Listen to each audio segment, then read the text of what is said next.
Where do I even begin this XRP update? Well, perhaps with what the Bank of America's CEO has just said. Let's not mess around. Let's get straight into it, guys. We've got a jam-packed XRP update for you.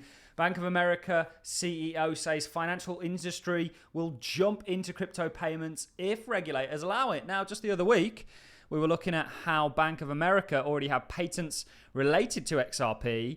And actually, there was an individual that featured on Fox and CNBC talking about how 100% of their in-house transactions took place via Ripple/XRP. So what we're going to do, first of all, is dive over to a clip of the CEO, where this came from, and him talking about the industry more broadly. Then we'll be looking at a flurry of ETFs, including ones that have taken place today that are about XRP, that involve XRP. Then we're going to be going over to Oliver Mickel, who's the guy from the German Stock Exchange. I'm sure you guys have had to watch some rather frustrating videos in German. Obviously, great for any German speakers out there. Guten Tag. We will be playing a clip of what he's recently had to say. Now, this was the guy that was looking at the same thing that we were in regards to this big wedge pattern that broke. He said that was coming. Then he said there's going to be continuation. This is just consolidation after an initiatory move. We're now a little bit above that, and now he's got further comments that, of course, are in German, but we'll make sure the subtitles are on there. And then we shall finish things off on a little bit of XRP charting to kind of reiterate what Oliver is saying. So without further ado, let's dive into what the Bank of America CEO had to say earlier today on CNBC. There's still 4,000 banks, so it's not like there's considering the disaggregation in this industry. Let me ask you a separate question, and Becky's got one back in Washington, but on crypto. We just had Brian Armstrong sitting in the seat that you were in, and obviously there's a lot of excitement about crypto. The banking business, for the most part, has stayed away from crypto. Given President Trump's full-throated support for crypto, do you imagine Bank of America is going to be full on in the crypto business if we have this conversation 12 months, 24 months from now? I'd separate out this sort of crypto versus stable assets and digital movement of money, because we already move the vast majority of our money digitally. Our consumers do, our companies do.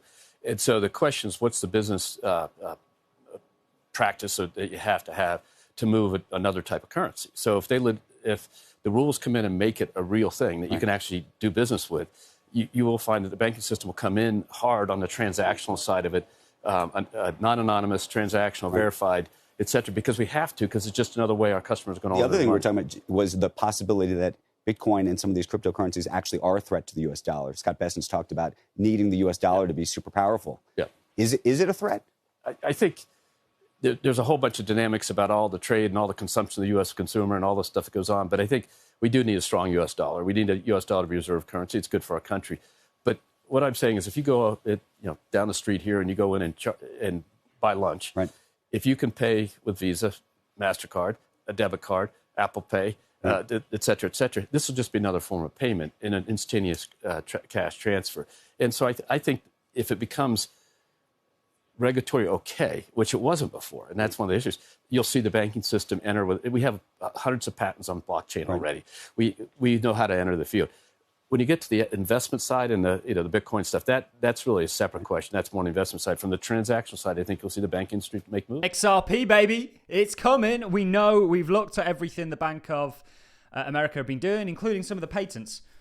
And actually, the time is upon us, ladies and gentlemen. This year, you're about to see some insane things. And actually, I'm now convinced more than ever that XRP was always the plan and actually Bitcoin was a distraction. I did a great video yesterday that I managed to film with Vandal from the Black Swan Capitalist, and we have an amazing conversation about what's broadly going on here and the ushering in of a new financial system. And Bitcoin isn't it. In fact, it's just a distraction. Look at all the talking heads whilst they actually go and hinder the competition being XRP and put doubt into everybody's mind. But it's as impactful as TCP to the internet. In the same way that technology, that standard enables the internet, XRP is going to enable the internet of value. Let's talk about a wave of crypto ETFs that have just been filed. This is just today from Rex. They filed a load of meme coin ETFs on top of Ethereum and Bitcoin and Solana, and of course XRP. And last week we didn't get time to cover because we were so busy. a flurry of ETFs, as reported here from James Safeheart. This came out on Wednesday. And of course, ProShares filed a bunch of XRP ETFs as well. Why are all these people filing ETFs right now, I wonder?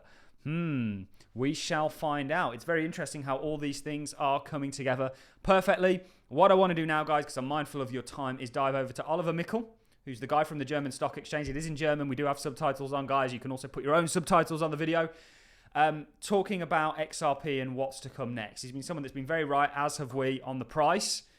We've ultimately looked at that small continuation pattern that you've broken out of, like here's, and ultimately there's continuation to come. And we're going to look at what he has to say on all of this right now. XRP hatten wir gesehen und ich kann mich erinnern, du hast mir am Wochenende auch direkt geschrieben, guck dir mal die Charts an, $3, da sind wir stabil drüber in der vergangenen Woche. Aber auch hier sieht man natürlich, dass XRP ein kleines bisschen zurückgekommen ist mit den gesamten Kryptowerten, muss man ja fairerweise sagen. Aber das Ziel scheint auch hier relativ eindeutig zu sein oder der Weg nach oben ist eindeutig bei XRP. Jetzt kommt es natürlich darauf an, wann man hier die nächste Hürde überwindet.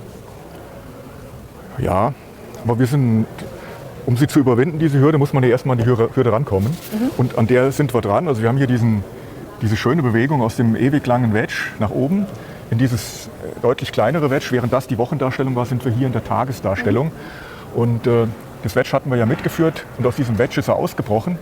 Ich hatte ja schon gesagt, diese Wedge-Denke ist jetzt nicht das, was mir so liegt. Ich habe hier wieder im Hintergrund abgetragen die Retraits und man sieht, er ist dann durch 702, er ist durch 786 und wenn eine Bewegung durch 786er stattfindet, dann gibt es eine große Wahrscheinlichkeit, dass auch das All-Time-High, die 1, geknackt wird. An der 1 ist er knapp gescheitert, wobei jetzt hier die Frage ist, das wurde in der Community hier heiß diskutiert, wo ist denn jetzt eigentlich das All-Time-High? Ist das bei $3,31, $3,32, $3,35? Ich habe schon seit ewigen Zeiten von Binance die Daten und bei mir ist das All-Time-High bei $3,55. Also es gibt einige, die sagen, das All-Time-High ist schon leicht überschritten gewesen. Das ist mir jetzt egal, ob diese 20, 30 US-Cent wichtig ist. Er muss ja in großen Schritten hier durch. Aber man sieht, er ist auf dem Weg nach oben und ich kann mir gut vorstellen, ich bin da eigentlich auch sehr, sehr guter Dinge, dass mit der nächsten Aufwärtsbewegung wir wieder einen massiven Pump sehen. Ja, also der Ansatz seines Ausbruchs ist da, 786er ist durchlaufen. Und was dieser Tage um XRP passiert, ist ganz toll. CoinMarketCap ist ja unseren Zuschauern bekannt und CoinGecko haben eine eigene Kategorie eingerichtet für US-Coins. Und in dieser Liste ist XRP die Nummer 1. Bitcoin taucht dort nicht auf. Bitcoin ist kein US-Coin. Ethereum ist eigentlich auch kein US-Coin, weil eher China-lastig. Und es ist der Nummer 1 Coin und XRP hat sehr gute Kontakte in die Regierungskreise, wie man in diversen Bildern sieht. Ja. Brett Garlinghouse, ein Bild zusammen mit Donald Trump. Ich würde das Bild jetzt nicht überbewerten, weil da war ja auch ein Kommentar, warum ist das Bild nicht angesprochen worden.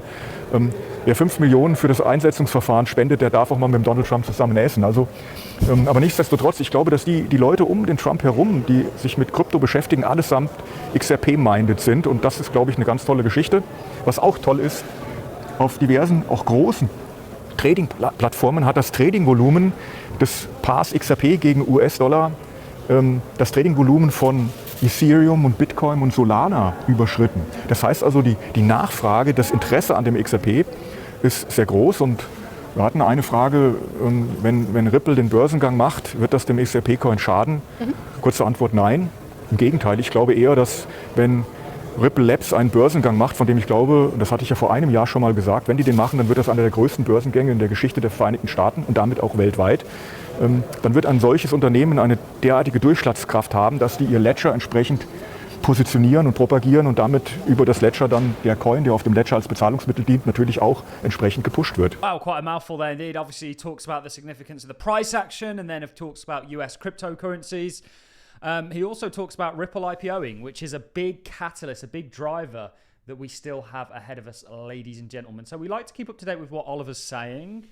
Sometimes it's good to listen to a different perspective other than my own, and it very much agrees with our own. We obviously highlighted this big macro wedge pattern that you have now broken out of. This is a initiatory move. Initiatory meaning that there's more to come. It's initiating what is going to be a broader uptrend. Yesterday we looked at the similarities between Amazon, post.com crash and XRP. Do go and check that video out.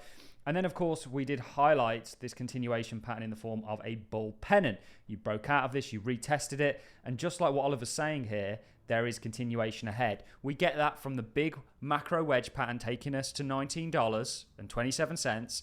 We get that from the breaking out. We made our initial target at $3.36 that we gave. You're now consolidating in and around there. And eventually you're going to get a push to $4.30 and then $11.26. And then eventually that bigger, broader target all the way up at $19.27. And I can't wait to get there just to say, I told you so. That is it from me, ladies and gentlemen. This was indeed a jam-packed one. We'll keep you up to date every single day on all the latest and greatest news happening with XRP and, of course, the broader space. That's part of what we do here. It's why we're unique. We're not just an XRP channel. We cover and we speak to some of the industry leading players regularly. We interview a lot of them. And ultimately, you know, we're in a very good position to help you guys prosper and benefit from what is an unbelievable opportunity in this transformational technology. And XRP is it, ladies and gentlemen. That is it from me. I'm going to love and leave you. Thanks a lot for watching, everyone. And I'll see you all in the next one.